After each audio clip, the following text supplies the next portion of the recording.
Breaking news Kaleshwaram నిర్మాణంలో అవకతవకలపై విచారణలో భాగంగా జస్టిస్ పీసీ ఘోష్ కమిషన్ నేటి నుంచి క్రాస్ ఎగ్జామినేషన్ ప్రక్రియ పునః ప్రారంభించనుంది.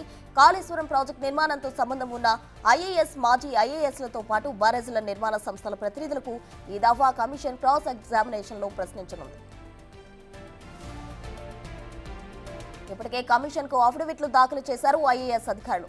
ఈ దఫా నీటిపారుదల శాఖ ప్రత్యేక ప్రధాన కార్యదర్శులుగా వ్యవహరించిన రిటైర్డ్ ఐఏఎస్ అధికారులు ఎస్కే జోషి, రజత్ కుమార్, ఇన్ఛార్జి కార్యదర్శులుగా పనిచేసిన సోమేష్ కుమార్, వికాస్ రాజ్, స్మితా సబర్వాల్ తదితరులను కమిషన్ క్రాస్ ఎగ్జామిన్ చేయనుంది. మేడిగడ్డ, అన్నారం, సుందిల బ్యారేజ్ల నిర్మాణ సంస్థల ప్రతినిధులను సైతం ఇదే దఫాలో ప్రశ్నించనుంది. కమిషన్ విచారణ గడువు ఈ నెలాఖరుతో ముగియనుండటంతో 2 నెలలు పొడిగించే సూచనలు కనిపిస్తున్నాయి.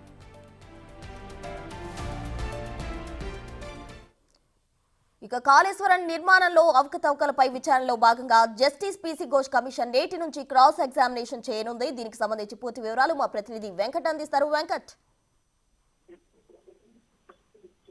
మొత్తం మీద అయితే కాళేశ్వరం కమిషన్ విచారణ తుదిదశకు చేరుతుందని చెప్పవచ్చు. ఇప్పటివరకు బహిరంగ విచారణలో దాదాపు 90 మంది అధికారులను విచారించిన కమిషన్ కీలక డేటా సేకరిస్తూ ఉన్నది.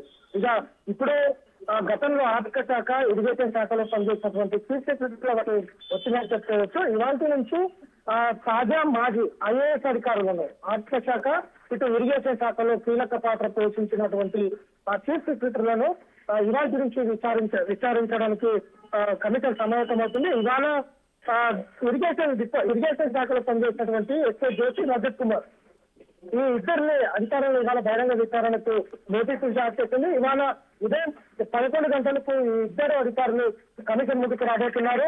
2014 బీఆర్ఎస్ ప్రభుత్వం వచ్చిన తర్వాత కాళేశ్వరం శంకుస్థాపన చేసినప్పటి నుంచి ఈ ఇద్దరు అధికారులు అందులో ఉన్నారు. కాళేశ్వరం కాదు, మిషన్ భగీరథ, మిషన్ కాకతీయ లాంటి ప్రధాన ప్రాజెక్టుల 2014 నుంచి కేసీఆర్ తలపెట్టిన ప్రధాన ప్రాజెక్టులలో వీరి పాత్ర కీలకంగా ఉంది. కాబట్టి వీరు ఎలాంటి గతంలో ఉన్నటువంటి ఇరిగేషన్ శాఖలో ఉన్నప్పుడు ఎలాంటి నియమాలు ఉన్నాయి, ఎలాంటి ఆదేశాలు జారీ చేసిండ్రు, ఎలాంటి పర్మిషన్ ఇస్తున్నారు, వారి పాత్ర ఏంటి కాళేశ్వరం ప్రాజెక్టులో అనే అంశంలో కీలకంగా ప్రశ్నించే అవకాశం కనిపిస్తుంది. వారి నుంచి కీలక డేటా సేకరించే అవకాశం అయితే కనిపిస్తుంది. ఎస్కే జోషి, రజత్ కుమార్ గారు, దాంతో పాటు కె రామకృష్ణ, వికాస్ రాజ్, సోమేష్ కుమార్, స్మితా సబర్వాల్ లాంటి అధికారులందరినీ కూడా ఒక్కొక్కరిని కమిషన్ ముందుకు పిలిచి విచారించే అవకాశం అయితే కనిపిస్తుంది. ఇప్పటివరకు 90 మందిని విచారించింది, కీలక డేటా సేకరించింది. ఇక ఐఏఎస్ అధికారులను కూడా విచారించి కీలక డేటా సేకరించి ఈ నెల చివరి వరకే గడువుంది కాబట్టి ఫిబ్రవరి మాసం 1 నెల పొడిగించే అవకాశం కనిపిస్తుంది.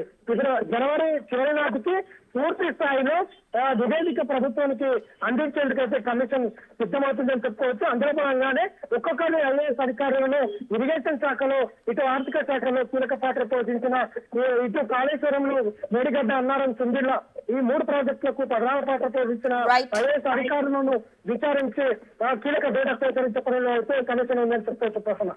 Right Venkat, thank you.